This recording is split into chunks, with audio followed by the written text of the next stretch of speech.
Hi, I'm Carter Holton. I'm a senior from New Caney High School, and this is another segment of Conversations with Mr. Calvert. Mr. Calvert, how are you doing today? I'm great, Carter. How are you doing? I'm fantastic. Bill, how's the senior year going so far?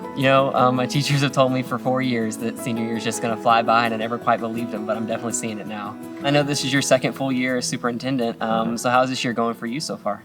It's been great. Almost so good. I'm almost scared to talk about it. I don't want to jinx it. You guys, your teachers, your principals, they've done a great job getting the school year started. There's always a couple bumps in the road, but all in all, 22-23 has been a great school year this far in our district. Well, good luck to you for the rest of the year. I appreciate that. Same to you. Thank you. So safety in schools is a very important topic right now, and so could you just talk a little bit about how New Caney ISD approaches safety in schools? Sure thing. It's kind of a proactive, reactive approach that we have. On the proactive side, the best thing we have going on is the relationships you guys have with your teachers and principals at your schools. The whole see something, say something mentality. We know if y'all trust us, if you like your teachers, know they're going to do something. If you see something, that's always a big thing. We have, of course, our New Caney ISD Police Department that keep us safe every day. We have different systems in place. So, from a proactive side, we're involved. We're here. We're all about those relationships because we can't help out with something if we don't hear about it. And then again, the reactive side, we have plans in place if things happen. Again, there comes our police department. We have an incident management team. So if that day ever comes, from things as serious as like a Uvalde incident all the way down to, the lights go out, natural gas leak, things like that, we're prepared and ready to keep school day going and keep you guys safe. All right. And so what are the measures that are in place to help keep students safe at schools? Again, it's just mainly that knowing what's going on, just that constant communication between you guys, your teachers, your parents, that sort of thing. We've got our Safe Schools reporting system that, it's an anonymous thing, but you can submit something via email. It comes in our staff, our police department, our student services department, and literally 24 hours a day, 7 days a week, you're going to get a response within 10 or 15 minutes, checking that out. So we have things like that in place. Of course, again, cameras, we've got our badge readers on our doors. Our big three, what our staff call it, is doors, badges, and ID. So making sure those doors are locked. Everybody that comes through our doors have some sort of ID on, whether it's a district badge or a Raptor sticker. And then just our staff just supervising in the hallways, just watching it. And if they see something that's not quite right, then they've got the power to say something about it and report it however they see fit. All right. And so, what can students do to contribute to school safety? Again, I think just talk, just be aware. Like here at New Caney High School, there's over 2,000 sets of eyes walking the hallways every day. So even if you guys see something that's not quite right, whether it's inside the hallways, outside in the parking lots, just around our campus, I would encourage y'all to tell somebody. Tell a teacher, tell your officer, tell your principal, anything like that. So again, it's all about that relationship, and it really takes all of us to keep everybody safe. So just stay aware, communicate with the adults on campus, and again, at the end of the day, the goal is to get everybody safe back home to their families. Absolutely. And so, kind of on that topic, what mental health education services are available within the schools? Because I know a lot of students, seek that kind of help. Yeah. Well, and we're all about meeting kids where they are. And we realize that, yes, we come to school for, reading and social studies and math and all that kind of good stuff. But kids are bringing a lot of issues with them these days, COVID and life in general. So what we provide is, we have our social emotional learning curriculum, our 7 mindsets that really gives our kids a way to help them process the world around them. It gives them that filter that some of them may not come with, may not have at home.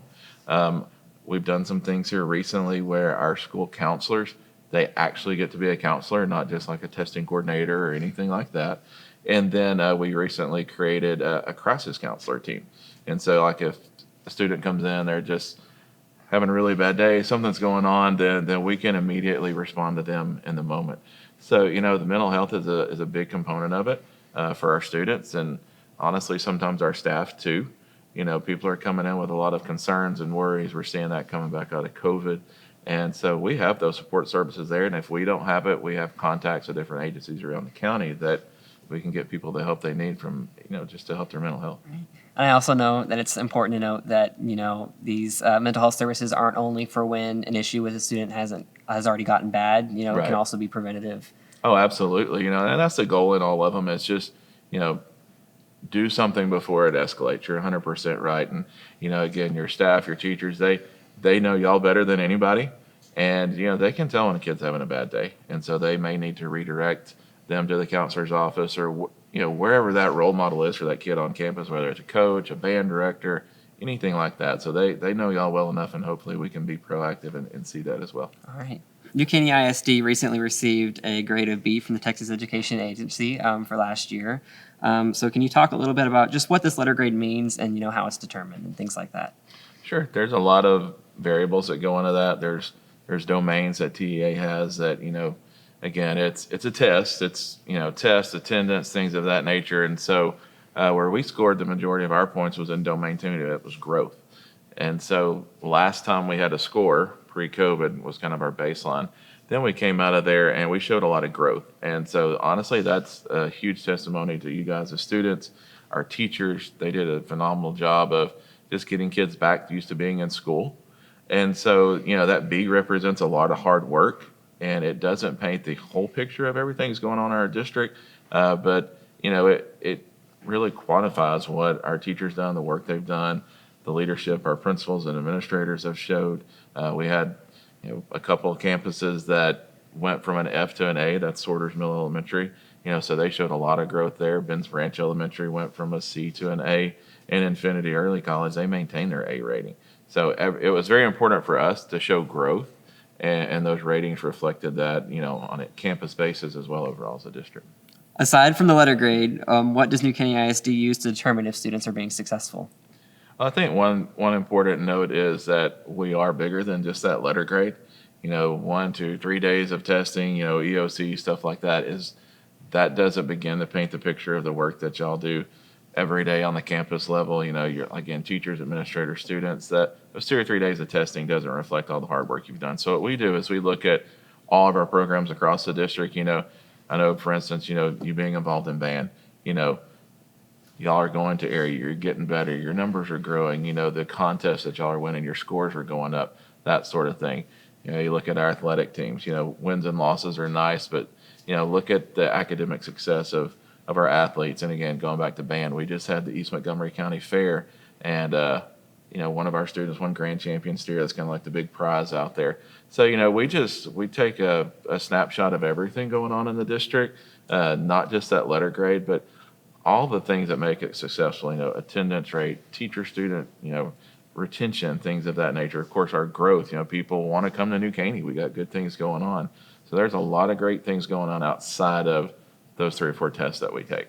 I also know that the just abundance of, extracurriculars that we offer here definitely, teach students skills that they may not only get in the classroom. And I think absolutely. Absolutely. And that's what it's all about. It's a student experience. Everything we do is it best for kids, and exposing kids to all those different things out there and setting them up for what happens when you walk across that graduation stage. And you're right, the academic classes prepare them for, the students that are choosing to go to college, but we've got a wide variety of kids that college may not be their thing. That's completely okay. And so hopefully our programs are in place to provide them with career opportunities. So whether that's a plumber, electrician, HVAC, whatever it may be, that they can go into the labor market and have a skill that they can truly make a career out of and support their families on one day. And so could you explain how our community scorecard works and how that celebrates the success of students in New Caney ISD? Sure. Got one right here in front of me. It's just a convenient, nice little trifold. If I'm going back to my childhood days, it's kind of like the back of our baseball card. I collected baseball cards as a kid, and so there's a lot of great stats in here about our district. Talks about various programs, talks about our Teachers of the Year. We had our Region 6 Teacher of the Year, Ms. Blanco at Ben's Branch Elementary, talks about our Education Foundation. So again, it's an opportunity for us to brag on ourselves outside of that letter grade, which is great. It's a B. That's a good window for the outside world looking in. But this is what we feel truly makes us special.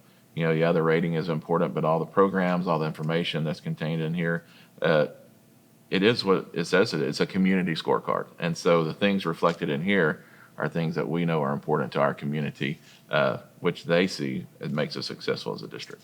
All right.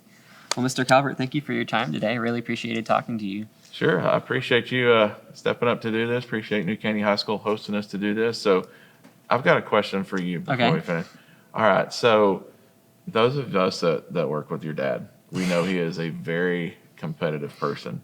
What sport or thing can you beat him at that we may need to start challenging him at? Any hints you can give us moving forward? I just tell him, you just give him a math problem, and I'm telling you, honestly, right then and there, he'll just be clueless. And no offense to him, he has his strengths, and yeah. Math problem. All right, we'll have to find that next time we do something. Well, I will file that one away. So no, it's been a pleasure talking today. Absolutely. Thank you for your time. All right. Again, I'm Carter Holton, and this has been Conversations with Mr. Calvert. Thank you for watching.